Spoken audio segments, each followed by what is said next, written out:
Every voice matters. Blue Lift is a podcast dedicated to address the issues that affect all of us, with engaging discussions with progressive thought leaders and experts as guests. Here's your host, Peggy Kingsbury. Well, hello, everybody. Welcome back to another edition of Blue Lift. I want to thank you so much for taking some time out of your day to tune in and listen.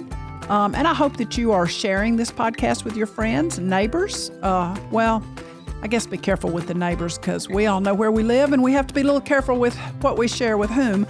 But anywho, I'm very excited today to have our guest, Lindsey Patrick-Wright. Lindsey is someone that you are going to absolutely fall in love with by the end of this episode. If you don't already know her, you will by the time we're done, and you'll just want to hear more from her.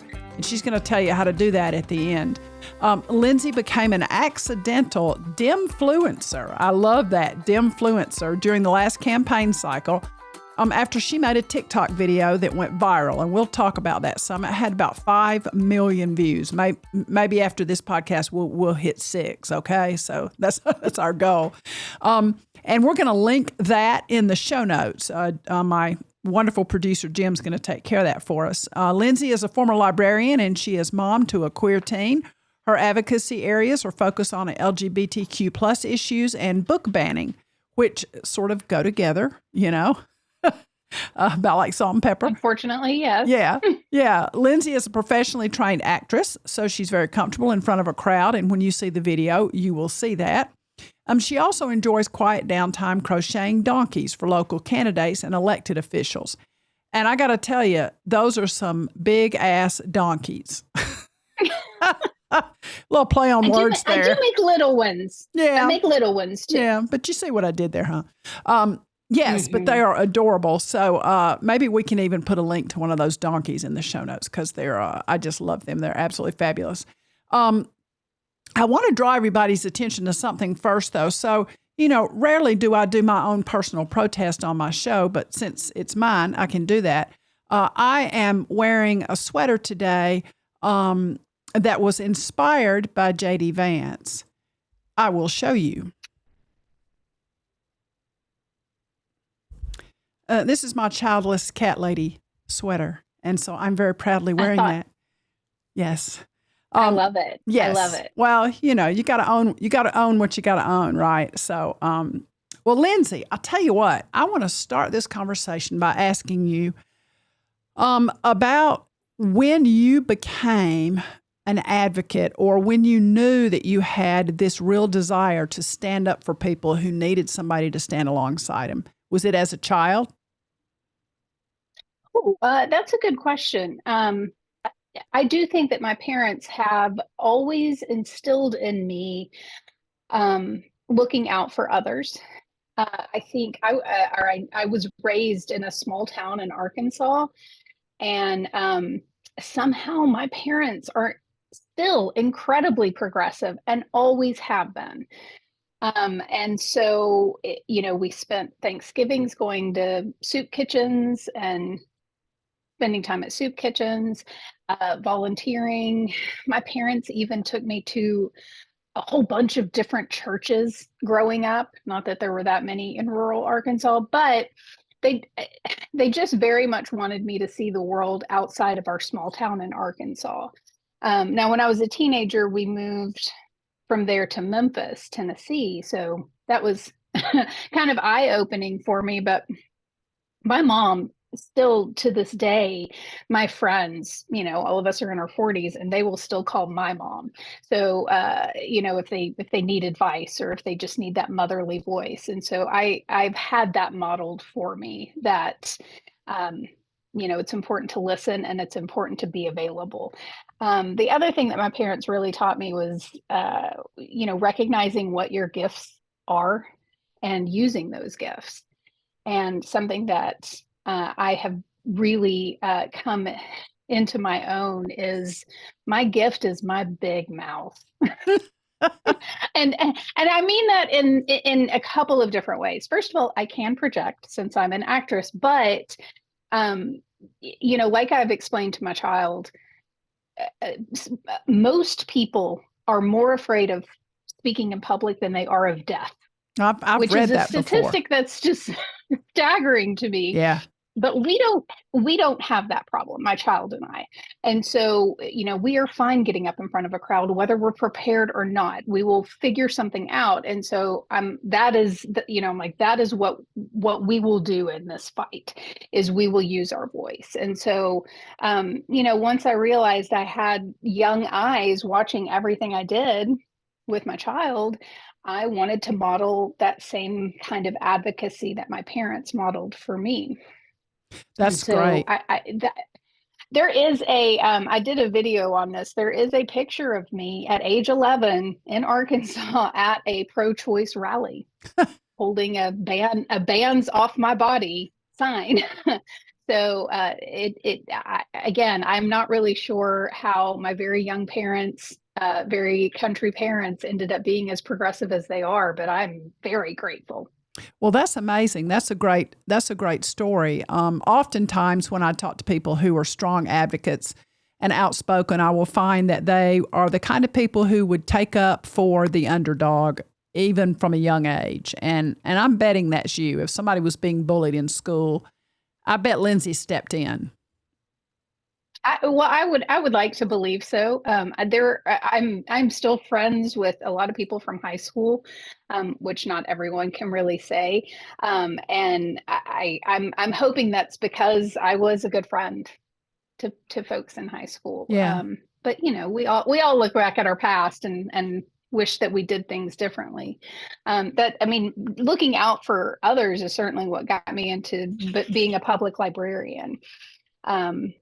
And so, I would like to believe that's where my heart lies. I had Jennifer Pearson on as a guest. I don't know how many episodes ago it was, but she's very active in public libraries, and at one time was the chair of the Small and Rural Library Association. Mm-hmm. And we talked about the ways in which libraries have changed, from the days when I was younger, and I'm quite a bit older than you.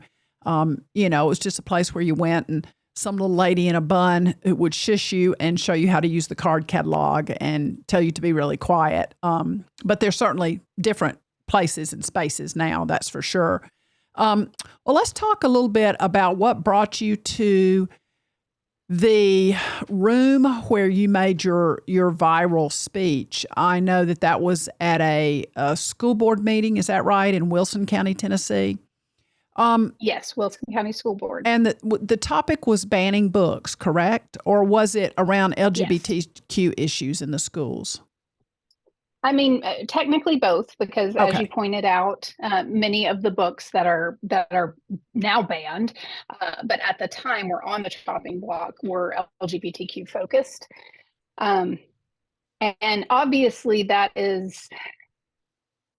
So I left the library in 2021 after working in public libraries for 20 years, and still very much a love and a passion of mine. And I promised my colleagues at Nashville Public Library, I'm going to fight for you all from this side of the aisle.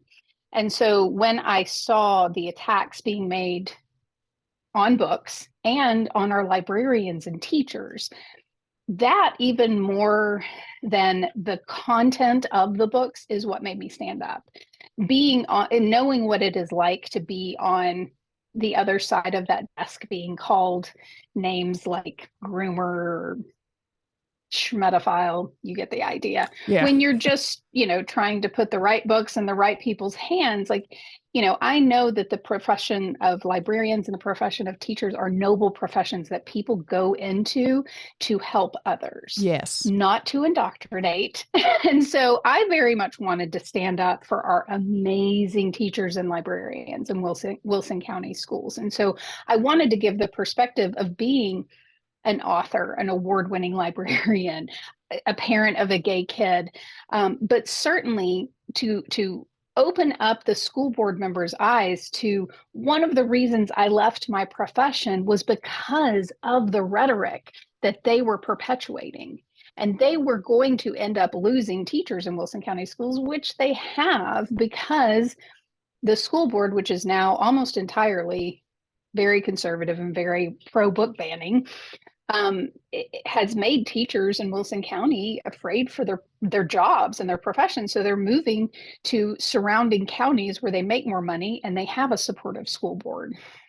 So that's what really made me want to get up and speak, was my role as a former I think I'm always going to be a librarian, but my professionalism. We used to, in libraries, book banning was, every year we celebrated, quote unquote, banned book week, because it was a thing of the past. And it was like, oh, look how silly it is that Where the Wild Things Are was banned because Max was being naughty towards his mom. And now it's back. It's unbelievable to me that we are having to defend such amazing literature like The Bluest Eye and The Kite Runner. I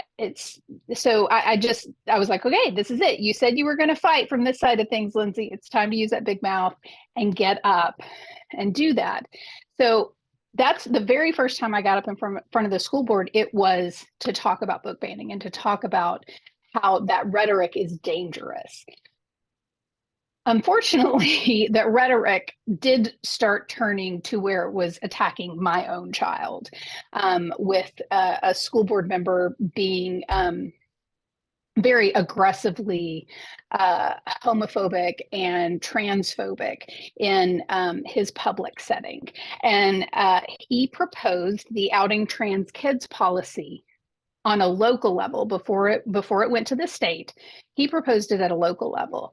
And from that speech, I basically wanted to get up and say, the books that you're banning aren't dangerous. What's dangerous are the things that are being yelled at my queer kid in your school system. And these kids are feeling emboldened to use this language because of the rhetoric that you are using at the school board level. And that room was packed, and it was packed with probably an 80 to 20% in support of what I was standing up and saying, that this is not right. And on a local level, it did not pass. It did not pass in Wilson County. They tabled it and said, we're not going to take this to a vote. We're not going to push it at all. Let's forget about it. And that same school board member who proposed it also testified at a state level, which just shows he's not actually representing the people in his community, because the people in his community stood up and said, we don't want this, and it went nowhere. So then he goes to the state and testifies, and then the state makes it a law, and now we have to follow it at a local level. Right. And so that, seeing that progression of our local elected officials not representing their communities, that's what even fired me up even more, and wanting to get even more involved in politics, not just ideas, but in politics. So let's talk a minute about when you stood up in front of the group. I know that you listed a lot of things that had been said to your child in school. And it was just heart-wrenching to listen to those things, to imagine, and how old was your child at the time?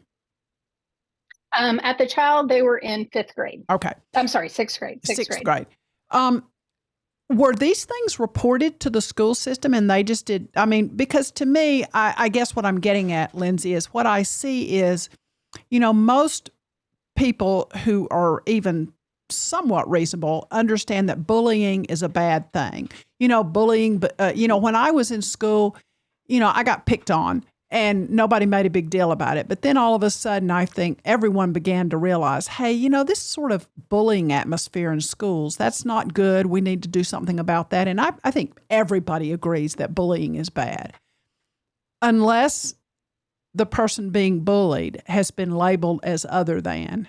And then it seems like even the adults in the room just kind of brush that off. And that's what I see with some kids in school who have been labeled other than, children who are LGBTQ, immigrant children, children who look a little bit different. And that really bothers me as we've done that. And then the other thing that really strikes me about what you've said, it's so true that we are in a pattern now where when we don't like something, we have to demonize the people behind that thing we might not like. So all of a sudden, teachers have become bad. Like, remember during COVID when healthcare workers became bad? Like, what do you mean? Mm-hmm. We're talking badly about nurses? Are you kidding me? And now, whenever I hear people talk badly about teachers and accuse them of being groomers and whatnot, I just think about, I have a neighbor whose daughter's a teacher and she stays with them some. And I just think, okay, does anybody on our street really think that when we see her get out every morning at 7 o'clock and load up her stuff to get in her car to go work the bus line and do we really think that she's heading out that day with grooming students on her mind? I mean, it's ridiculous. And I think about the wonderful teachers I had, and I know to them it was a very noble profession, as you've said. And I just don't know why we have to demonize the people behind something we don't like. And we see that right now today. Most people would agree that, hey, if any entity, government or not, is wasting money, well, we need to figure out what that is and why that is, and let's do something about that. But all of a sudden now we're calling every expense that someone thinks is unnecessary, it becomes fraud. And then the person who is in charge of that program or works in that program, a government employee, they're all of a sudden bad, lazy people. And I just don't get that. I don't know why we can't say, okay, two things can be true at once, but it doesn't also mean that the person who works in a program that we might be, getting rid of is lazy and sorry and no good. I just don't understand that. And I'm sure that yeah. Go ahead. I agree with you. I do want to circle back a little bit to the whether or not these things that was said to my child were reported. And yes, they were. A lot of these were said in the hallway, and there's only so many teachers that can be in the hallway. There's only, so many ways that can be substantiated, and a lot was done on the bus. And buses are just a bit of a free-for-all. Oh, the bus was a hard time for me. I was a fat kid, and the bus I remember too, yeah. Oh, the bus was horrible. Yeah, and so I do want to circle back just because the Wilson County and PIP had so many teachers that were safe spaces for them. And I'm using past tense because the past 2 years, PIP has been in virtual school. I'm sorry, PIP is my child.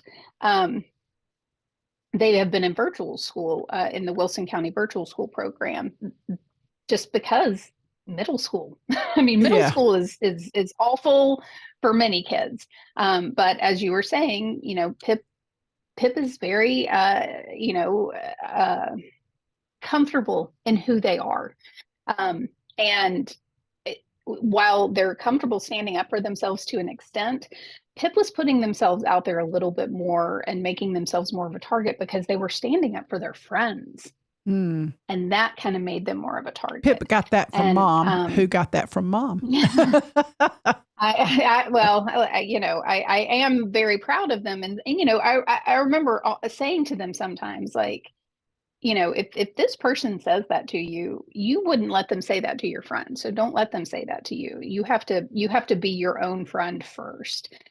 But I just want to say that the Wilson County administration and the Wilson County teachers, I haven't had a bad experience with any of them. I've only had great experiences. Oh, that's good to know. It really is just the school board and then some of these, just kind of jerky kids that are hearing this rhetoric from the school board and from their own families. Well, and I think your point about an atmosphere is created where that sort of rhetoric is accepted. And we're certainly seeing that now in a lot of ways. I'm a person, I'm a boomer, and I've always sort of respected decorum, maybe sometimes to a fault. I was a police officer for a while, and man, I just loved the rigidness of the uniform and, wearing the same shoes. And I sort of like things that are in order, and I love decorum. And so seeing people yell out at joint meetings of Congress still kind of bothers me. Although I'm to the point now where I'm actually would be the one yelling out. Yeah, so times have certainly it's interesting. changed. It's interesting that you say that. I was able to go to one of the special session meetings because it took place at 7:00 at night. Most of these take place in the middle of the day, and I have a job, so Right. I can't really do things in the middle of the day. I can't go down to the legislature. And so I was able to go to it, and it's now I can't even remember what it was, but it wasn't the vouchers. It wasn't the awful immigration, sanctuary cities making that a felony. So it was kind of boring. And so my colleagues that are down there all the time, rabble rousing, if you will, they were like, "Oh, this was a boring one you came to." And I'm like, if this was boring, I don't need to come to one that's not boring, because I was getting frustrated with some of the things that were happening and I was wanting to yell. And so I was like, if this was boring, I don't need to come to these. But I mean, of course I very much want to. And I'm just so grateful. I see I'm on a bunch of group texts of my friends and colleagues that are at the legislature, even today, reporting back what they're hearing in committee hearings and stuff like that. And it's, I get it. I also believe that there's a time and a place to use our voice. It's just, unfortunately, what we are seeing right now with our current administration, both here in Tennessee and on a national level, is that those same decorum rules are now being applied much more stringently to Democratic representatives who speak out, in the same way that Republican representatives were speaking out during the last administration. There was no censuring happening then. Oh, that's right. Yeah. I mean, we all all of a sudden we're getting, our Democratic representatives are getting expelled and censured left and right. So yeah, it does seem terribly unjust. I went some myself last year, and I would just urge any listener, whether in Tennessee or any other state, if you get a chance to do that, it's a fascinating time to watch how your government works. And I think we're all beginning to see, even in the national news, some reporting today that, Tennessee is we're the leading edge of Christian nationalism. We're the leading edge of Project 2025. I mean, it's here. We're living it. And when I went, I was sitting very closely with some Covenant parents after the Covenant school shooting. So the issue that they were talking about, or I should say not talking about, at least on the floor, had to do with common sense gun legislation. And as we know, Tennessee just said, "Hey, hold our beer, man. We're not gonna pass common sense legislation. We're gonna make them, even easier to get and carry around all the time." So, yes. that was, but it was very eye opening for me. And I've watched on the feed some of the criminal justice committee stuff, and I know that with my inability to keep my mouth shut around those issues, I best stay home unless someone asks me to come and testify, because I do have a master's in criminal justice and I have very strong opinions about core civic, for example, and the privatization. Don't we all? Yes. But, and also sentencing guidelines and that kind of thing. But yes, it's very interesting to go and watch that process. And when you see how voices are silenced, and I fear that we're seeing that also trickle down into everyday life, because, do you remember when the talk to the hand became a big deal, and, kids would do that. And I would just think, oh, you little smarty, you you shouldn't be doing that. But now it seems like people feel more emboldened to say, I just don't want to hear your opinion. You don't have any right to share your opinion. You're in the minority. Just go away. Right. And so we have to work very hard at making sure that we're still heard. And, I know some people say, well, find common ground and build from there. I mean, sometimes there isn't a lot of common ground, but I think most people, the only thing that sometimes I can just fall back on is we all want to have good things happen for us and our families. That's the common ground, Now, how we get there is where we differ, and whether or not we want good things to happen for other people and other people's families is where I think then the line gets drawn sometimes, because I certainly live in an area where people care a whole lot about themselves and not as much about other people. And that's pretty sad. So I know that you, after your video came out and it went viral, multi-viral, should there be awards for that? Maybe we need to have the viral video awards and have all these. I love that, and have a blue carpet instead of a red carpet. Let's do it. Anyway, we're coming up with an idea. You went on some national shows. I know you were on MSNBC, for example. How cool was that? Mm-hmm. That was really, really great. And one of the main reasons it was really great is because I was able to talk about how my child, you hear the horrible things that were said to my child, but the reason why we as a family chose to speak up is because my child is healthy and is well adjusted and is happy, and is surrounded by love and is surrounded by support. And not all children have that. And so, I don't want people to think that they're all queer kids out there are sad or depressed or not supported. They are living robust, full lives, like my child is. But I do want to speak for the children who may not have that support at home, but they might have it with a trusted teacher at school or a trusted coach, that they can be themselves around.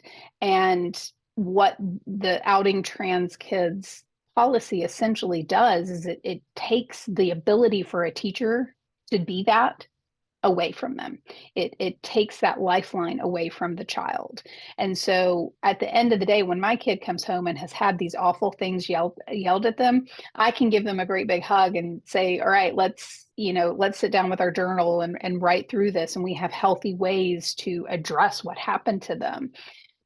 But some queer kids are going home to families that they can't be themselves around, and they don't have that support at home. And so that's why I wanted to use our voice and use our story to talk about the importance of, we all had those teachers growing up, right, that had a huge impact on us and school is an extension of home in a lot of ways. And, those, I had great relationships with my parents, but if I didn't have that amazing relationship with my high school theater teacher, I probably still wouldn't be doing theater at this age. And so those relationships that you have between a teacher and a student are so healthy and so essential. And what a lot of our legislature is doing right now is stripping that away from our teachers. And that is, again, one of those things that people get into the profession to do, is to have those relationships and make those differences in kids' lives. It's certainly not for the money.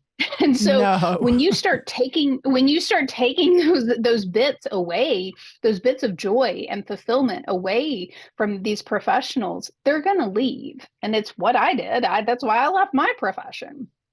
And so that's another reason why being able to have like a national stage where I can talk about how, supported queer kids can be happy and well-adjusted and live fulfilling lives as if we just let them. That was very special. I also got to shout out one of those special teachers on a national stage. Like Pip had a theater teacher that was their safe space in middle school that they could go to. And I was able to talk about Mr. P, who was that teacher for Pip and created a safe space for them. Oh, I love that. I love that. So I'm sometimes interested in a family's journey with a child who's part of the LGBTQ community. And if you don't want to answer this, that's fine. But when did you know that Pip would be part of that community? So I think it's important first that our extended family, both our family and our chosen family, we have, all spectrums of the rainbow, the LGBTQ rainbow. So we've got, gay uncles, and we've got trans aunts and uncles. And so my child has been exposed to the spectrum for a long time. So the sky was the limit for them and it still is, because they're 15 years old, so they're still exploring what their identity is.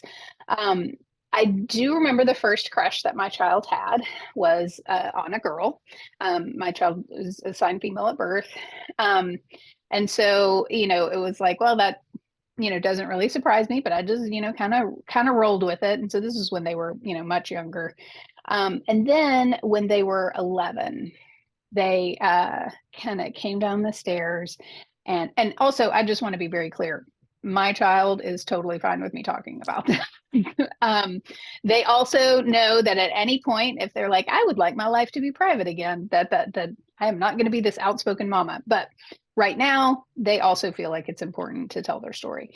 But they came down the stairs and they were being kind of sheepish, which is not our relationship at all. And they had behind their back a painting. And then I said, well, what do you have there? And so they pulled it out. And now I know it's the lesbian flag. And I didn't know that there even was a lesbian flag. Yeah, I didn't either. And, I'm quite progressive. And so I was like, well, those colors are lovely. And they kind of just kept staring at me for a while. And I was like, does this mean something that I'm not getting? Yeah. And they're like, and they go, it's the lesbian flag. And I said, oh, are you telling me that you are a lesbian? And they said, yes. And I was like, well, thank you so much. And now, mind you, my mom is also sitting right there this entire time. They're my kid's grandma. And so I said, thank you so much for telling me. What does that mean to you? And they said, that means that I like girls. And so I was like, great. Thanks for telling me. And then I gave them a hug and I was like, you want to give Ninny a hug? And then he was like, thank you for letting me be part of this. And Ninny gave them a hug too. And then I guess about a year later, Pip decided that they wanted to use she, they pronouns. And then that eventually transitioned into they, them pronouns. And so this whole time we're just kind of like, well, what does this mean to you? So for quite a while, Pip is identified as non-binary, which basically means being a girl doesn't really feel right to them. Being a boy doesn't really feel right to them. And so they're just who they are and they use they, them pronouns. Lately, especially as Pip is getting a little bit older and, is really seeing the impact that makeup and outfits can have on how they feel. They're feeling like they might be a little bit more gender queer, which basically in their explanation to me is, I may wake up feeling a little more feminine, may wake up feeling a little more masculine. Maybe I'm somewhere in between. It's just kind of a journey. And it's like, if I didn't have to be put in a box, I wouldn't want to be put in a box. And right now, at least in our home, my kid doesn't have to be put in a box. So we're just kind of along for the ride and staying open to where this journey takes them and just trying to be supportive. I love that. And I'll admit, because I am, I'm 65 years old. So, there are some things that I don't always understand about the LGBTQ community, especially the transgender community. I don't know that I understand it, but you know what? I don't understand chemistry either, and that's okay. And if someone tells me they're a chemist, I respect that. If they say, oh, no, I'm a scientist, but I happen to be a biologist, I'm like, okay, cool. Now, I'm not real sure that I kind of know the difference, but I think there's a lot of chemistry in biology and there's some biology in chemistry. But it doesn't matter to me as long as they're a happy scientist. It's not my business, as Tim Wall says, mind your own damn business. But also, I think that these kinds of conversations like we're having are very healthy because I hope people feel empowered to simply respect who others are. And if who they choose to be doesn't hurt anyone, why does it matter? I don't know why all of a sudden this huge fascination about that kind of thing. I know families where, they love football and they really want their sons to play football. just like crazy. And then the son comes home one day and says, I don't really like football. I want to play baseball. Well, everybody kind of says, okay, fine. As long as you're healthy and a good athlete, that'll be fine. I don't know why we can't have that same attitude, or everyone else can't have that. You obviously have that in your family. You want your child to be happy, and you want your child to be who they are. And your child wants you to be happy and for you to be who you are. It's a family respect that we also should be giving to others, right? Yeah, I agree. It's just I think that I also think that it depends on your culture, sometimes your religion, sometimes just your culture, but children are often seen as an extension of you. And, yes, so often what I see in our community, especially coming from people who don't understand LGBTQ kids and teens, this fear that their child is going to be gay. Now, I have fear because not because my child identifies as queer or genderqueer or non-binary or lesbian. I have a fear because of those folks, because they are trying to prevent my child from living their fullest life in this state and now in this country. That's my fear. And so I think a lot of time it is just that they're telling on themselves, really. And I make a joke often, and I don't know how much of a joke it is, but I know that sexuality is not a choice, because if it were a choice, I'd be gayer than I am. That's what I've always said. I'm a theater kid. My parents are very progressive. I often joke that my straightness is just wasted on me, but I like men. I am a cisgendered woman who just really likes men. And so that's what I always say. Like, I know it's not a choice because I would be gayer. But I was raised that way. I was very much raised that, like, this is not a lifestyle that should be othered. This is just how this person lives their life and loves the partner that they love. And so you're right. It shouldn't be anyone's business, except that much in the way of white privilege and white supremacy, we are recognizing now that we should see that the path that someone is walking may be a more difficult path than the one we are walking. Right. And that, right. Just because of factors that are beyond their control. Well, and that's where allyship comes in, is exactly. Yeah. Yes. That we have to be, we have to be willing to be an ally, which means, I think, both to you and I, more than just accepting someone for who they are, but really standing in the gap, which, I like to use that phrase a lot because here in the Bible Belt, that's a biblical principle, is that you stand in the gap for someone. There are verses around that. But I see it as, an ally really stands in the gap and sometimes, guards the other person. And so that brings me to your grassroots work. So I live in Williamson County, which, sadly, it used to be nobody really knew that much about that. And then we made the national news for all sorts of horrid reasons. And we're still doing that because we tend to sprinkle our problems all over the country, especially up towards D.C. But grassroots organizing has become so crucial in our community, from getting the mayor's race in Franklin not to go the way of a honestly, just a Nazi. Let's just say it, because that's who showed up at City Hall. And that was a grassroots effort, combined grassroots effort. Might be the last combined grassroots effort we'll ever see. I hope not, but the ground is not prime right now for that sort of thing to happen again. I fear that person would be elected if the race were today. It would be very difficult. But my point is, the grassroots work is so important because what goes on at the school board level and the county commission level and the mayor and alderman or council, whatever, people call it in their area, those things really shape what goes on in our communities. And I think that we have to understand, if we are truly going to be a part of the plan, if we're going to be a DEMfluencer, then it takes getting into that grassroots type stuff to get that done. And you've really championed a lot of that, haven't you?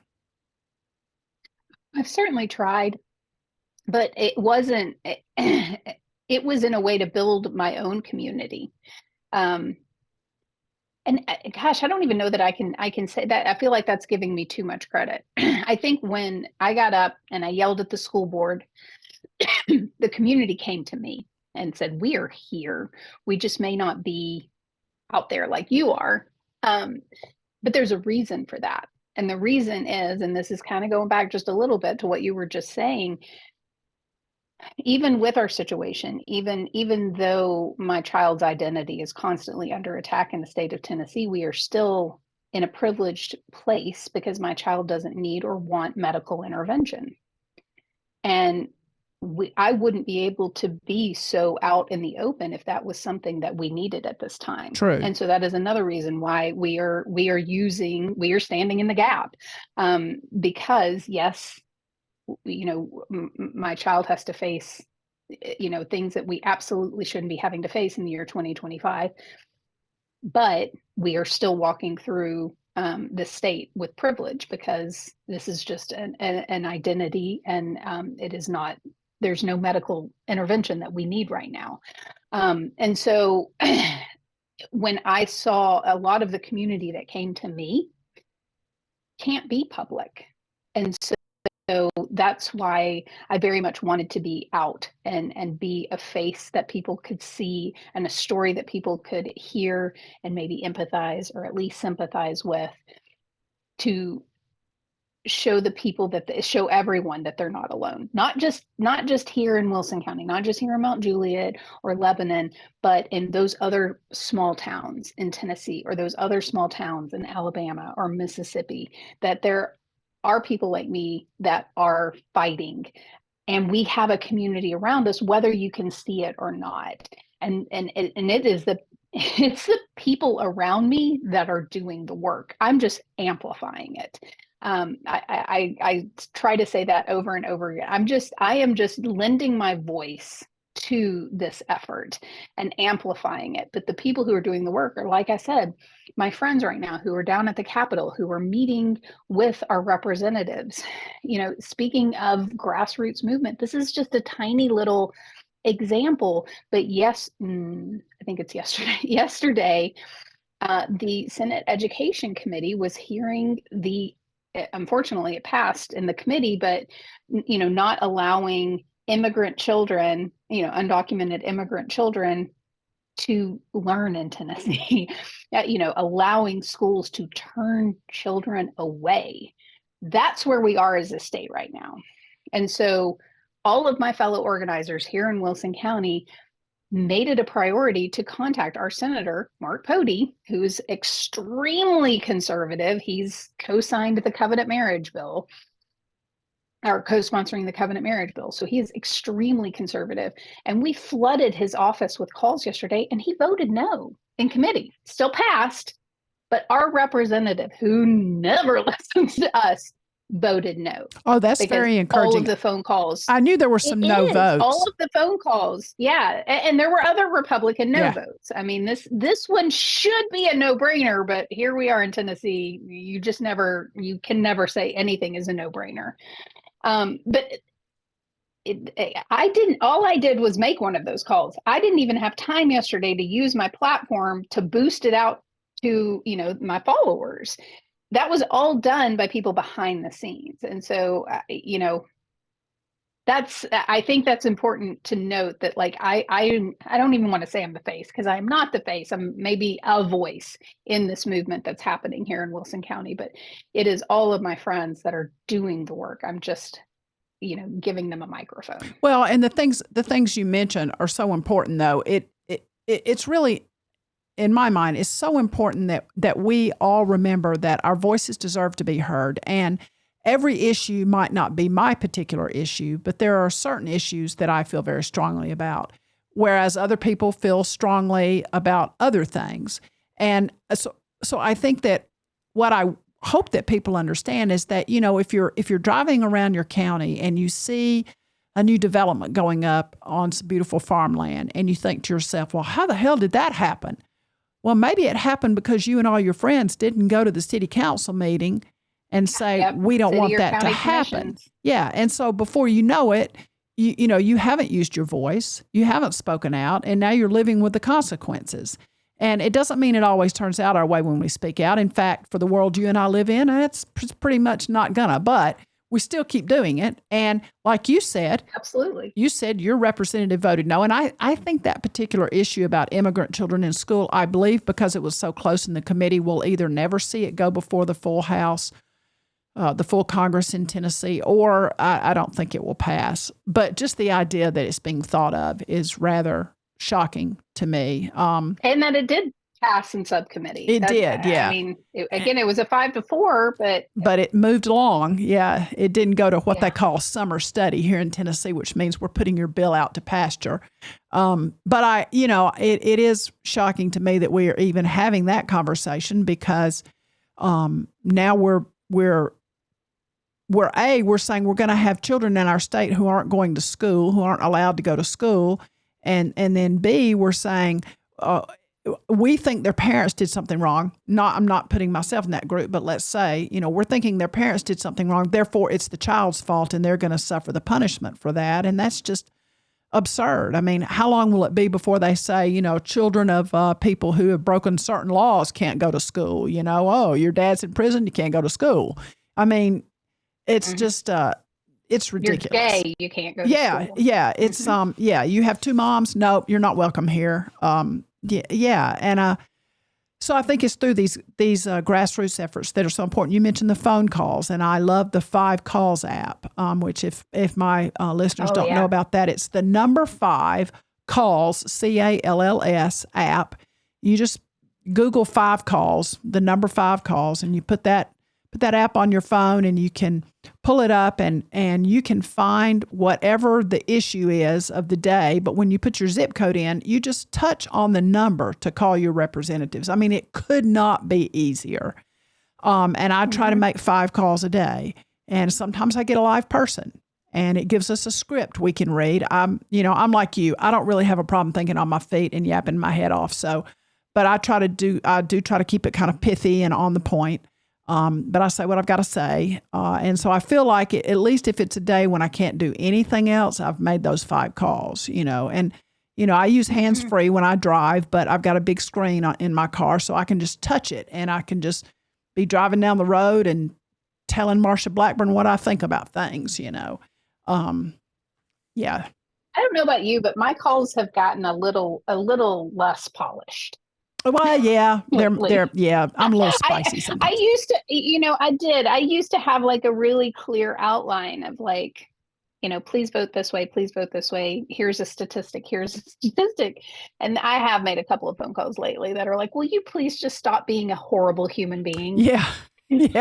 It's kind of like that. I mean, it is usually about a very specific bill that I'm calling about, but I will say that I started off real strong with the bullet points and the data, and now I'm just like, it's me again. Yeah, I mean, I know it's pleading with you to be a human being. Yes, and I try to write letters to the editor. No, I don't want to be the person who's trying to get in the paper every week. Our paper only comes out once a week here, but I do that, maybe once a quarter if I feel very strongly about something. Well, and I read your recent one, and I appreciate it. We all need to be doing more of that. Yeah, I think we do. I think we have to insist that our voices be heard. Because the pendulum will swing, right? And, well, that's another thing we're doing here in Wilson County. Speaking of grassroots efforts, there's a local talk radio show that's still really popular out here, and you can buy time on it.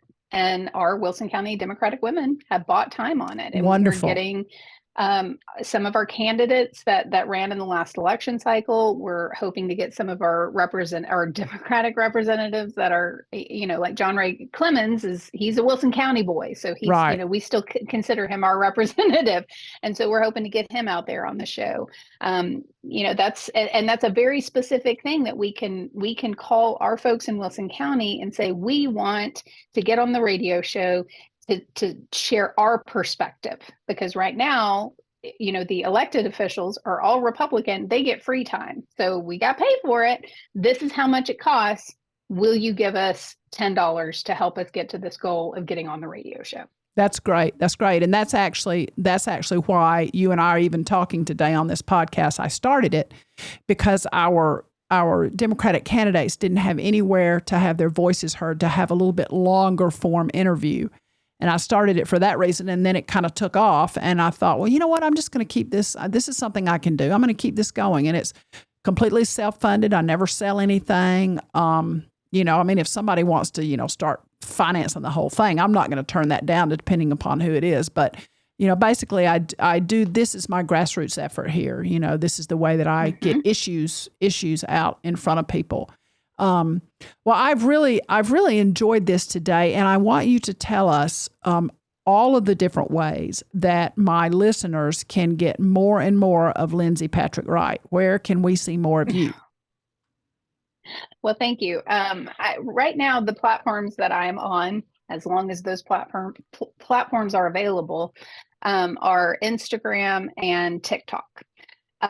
Yes, I'm on Blue Sky. I've never been much of a Twitterer, certainly not an Xer. So that form, Blue Sky, I'm still dipping my toes into. But right now, it's mostly TikTok and Instagram. And you just look up my name, Lindsey, Lindsey Patrick-Wright, and I should pop up. And I've still got our 5 million view video pinned at the top of my profile, just because it was 100% my kid's idea, and it's just priceless, and it makes people laugh, even though the subject material is not really laughing matter. No, but it's fabulous. Yeah. As the Indigo Girls say, you have to laugh or you're going to cry yourself to death. That's right. That's right. And I do love that you keep those platforms going in, and I will let my listeners know, please do go check those out, because Lindsey gives us just a very quick snippet of something that we should be concerned about, and frequently interjects some of her fantastic humor. And so I can certainly see your theater skills at work, and your skills as a humorist there. But it's a good way to just say, oh gosh, I didn't really understand that about that issue. Maybe I do need to make one of my 5 calls today and talk to someone about that issue. So it's so important. Well, thank you so much for what you're doing, Lindsey. I mean, you're really a shining star. And from everyone at my show to your home, thank your family and thank Pip specifically. And let Pip know that we are standing behind them. We're standing in the gap for them. Treating other people with respect and love is supposed to be a basic Christian principle, and we're getting away from that. And while the whole time we're claiming we're doing it, I say we collectively, as an act of faith, but it's just not coming across that way. I don't want us to ever lose that in the country, and I don't ever want us to lose our ability to speak in the public square. And if we don't exercise that could be lost to us. So to the listeners, please do your part. If it's writing postcards, that might be your part. If it is crocheting blue donkeys, that might be your part. If you love to plan parties, reach out to your local Democratic Party. I guarantee you they need somebody to help with events. I can promise you of that. If you like to raise money, you can plug in somewhere and do that. There's just so many things you can do. And many of those things are absolutely free. Write your favorite congressperson an email and thank them for being who they are and what they're doing, even if they're not from your area. Those kinds of things get noticed, and they're important. So thank you so much, Lindsey, for spending a little bit of time with us today. I really appreciate you and what you're doing, and I appreciate Pip. And I'm sure we'll run into each other soon. Well, thank you, Peggy. I was honored to be invited. Thank you for what you're doing. Oh, you're welcome. And hey, everybody, if you loved this episode, which I know that you did, make sure that you like and share. And I'm not really good at promoting my podcast on the podcast because I'm doing it out of love, basically. And this is my grassroots effort, as I said. But I would love for you to share it with more people. We have tons and tons of listeners, and every week we pick more up, and I want to keep that going. So everybody have a great day, and we will talk to you next week.